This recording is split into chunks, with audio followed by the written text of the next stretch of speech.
একটা ডিভোর্সি মেয়ের জীবনটা যে কতটা কষ্টের এই ভিডিওটি দেখলে আপনারা বুঝতে পারবেন। প্লিজ ভাই ভিডিওটি দেখার সাথে একটি শেয়ার করে দিবেন, সবার মাধ্যমে ছড়িয়ে দিবেন এবং সবাই যেন ভিডিওটি দেখতে পারে। একটা মেয়ে ছিল, মেয়েটার পারিবারিক ভাবে বিয়ে হয়, তো বিয়ের 9 মাস পর মেয়েটি তার স্বামীর সাথে ডিভোর্স হয়ে যায়। মেয়েটা অনেক করে চেয়েছিল যে তার স্বামীর সাথে সংসার করার জন্য। স্বামী প্রতিদিন মেয়েটার গায়ে হাত তুলতো, কিন্তু এভাবে আর কয়দিন। কিন্তু তারপর মেয়েটির পরিবার থেকে ছেলেটির সাথে ডিভোর্স করিয়ে দেয়। ডিভোর্সি হওয়ার পর মেয়েটার পরিবার থেকে মেয়েটাকে বোঝা মনে করতো, আশেপাশের লোকজন সব আত্মীয় স্বজন ভাই অনেক কথা বলা করতো। সময় মেয়েটার নিজের কাছেও কিন্তু খারাপ লাগতো। তারপর মেয়েটি চিন্তা করলো, যেহেতু আমি ঘরে বসে আছি, ও আমাকে অনেক কথা শোনায়, যেহেতু আমি হাতের কাজ জানি, আমার একটা বান্ধবী আছে, আমি ওর সাথে গার্মেন্টসে জব করি। আর তারপর মেয়েটি গার্মেন্টসে গিয়ে তার বান্ধবীর সাথে জব করা শুরু করলো। তার বেতন ছিল 9,000 টাকা। এভাবে মেয়েটার জীবন আস্তে আস্তে অনেকটা ভালো চলতেছিল। এটা কাজ করে যে টাকাগুলো পেত, কিছু টাকা বাড়িতে দিত, নিজে কিছু টাকা জমিয়ে রাখতো নিজের ভবিষ্যতের জন্য। মেয়েটা দুপুরে লাঞ্চ করতেছিল, হঠাৎ মেয়েটির ফোনে রং নাম্বার থেকে একটি কল আসলো। মেয়েটি তখন রং নাম্বার দেখে ফোনটি সাথে সাথে রিসিভ করলো। মেয়েটা ভাবছিল হয়তো বাসা থেকে ফোন করেছিল। আর যখন মেয়েটি ফোনটি রিসিভ করলো, তখন মেয়েটি বুঝতে পারলো যে একটি ছেলে কথা বলতেছে।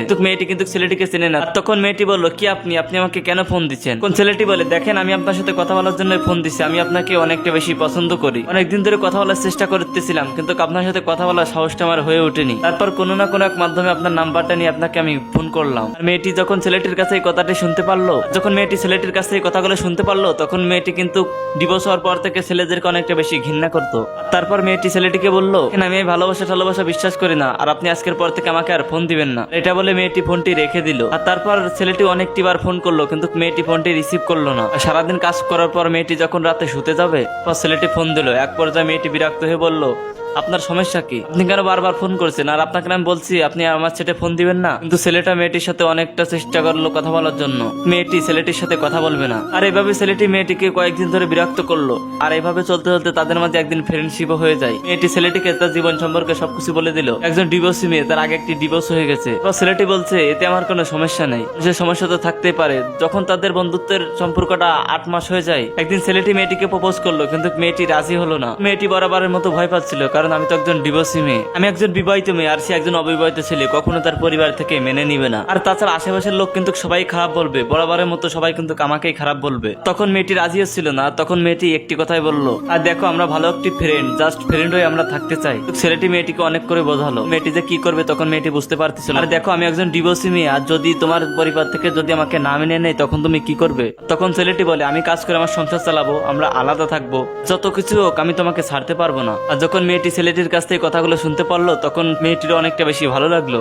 তারপর মেয়েটি ছেলেটিকে বলল, ও আচ্ছা ঠিক আছে, আর হ্যাঁ আমিও তোমাকে অনেকটা বেশি ভালোবাসি। তারপর থেকেই তাদের সম্পর্কটা শুরু হয়ে গেল। মেয়েটি সবসময় ছেলেটিকে একটি কথা বলতো, আর দেখো আমার আগে যে স্বামী ছিল সেই স্বামীটি আমার গায়ে হাত তুলতো এবং আমাকে মারধর করতো। তারপর থেকে কিন্তু আমি ছেলেদেরকে ঘৃণা করি, কিন্তু তোমার সাথে কথা বলার পর আমি তোমাকে ভালোবেসে ফেলেছি, তুমিও প্লিজ আমার স্বামীর মতো আমাকে কষ্ট দিও না। আর তখন ছেলেটি মেয়েটিকে বলছে, দুনিয়া উল্টে গেলেও আমি তোমাকে কখনো কষ্ট দিব না, সারাটা জীবন তোমাকে ভালোবাসবো। তখন মেয়েটিও কিন্তু ছেলেটিকে ভরসা করতো। এর ভিতরে তারা ঘুরতে গিয়েছে এবং তাদের মাঝে অনেক কিছু হয়েও গেছে। এক পর্যায়ে মেয়েটির বাসা থেকে মেয়েটিকে বিয়ে দেওয়ার জন্য চাপ দিতেছিল। তখন মেয়েটা ছেলেটিকে বলতেছে, আর তখন মেয়েটি বলল, দেখো আমার বাসা থেকে আমাকে বিয়ের জন্য চাপ দিতেছে, তুমি কিছু একটা করো। তারপর ছেলেটি বলতেছে মেয়েটিকে, আমাকে আর কয়েকদিন তুমি সময় দাও, তারপর আমরা দুজন বিয়ে করব। তখন মেয়েটি কিন্তু ছেলেটির কথা বিশ্বাস করলো। করবেই না কেন, মেয়েটি কিন্তু ছেলেটিকে অনেকটা বেশি ভালোবাসতো। একটা স্বামী স্ত্রীর ভিতরে যা যা হওয়ার কথা তাদের মাঝে কিন্তু সবকিছু হয়ে গেছিল, কারণ ছেলেটি অনেক জোরাজোরি করতো। কারণ সবসময় ছেলেটি কিন্তু একটি কথাই বলতো, দেখো আমি তো তোমাকে বিয়ে করব, আর তাহলে এগুলো করতে সমস্যা কি? আর তখন মেয়েটিও ভাবতো, আমার তো একবার ডিভোর্স হয়ে গেছে, আর ও যদি আমাকে ছেড়ে চলে যায় তাহলে আমি থাকতে পারবো না, এর চেয়ে ভালো ওর কথাটি আমি রাখি, যা করতে বলে আমি সেটা শুনি।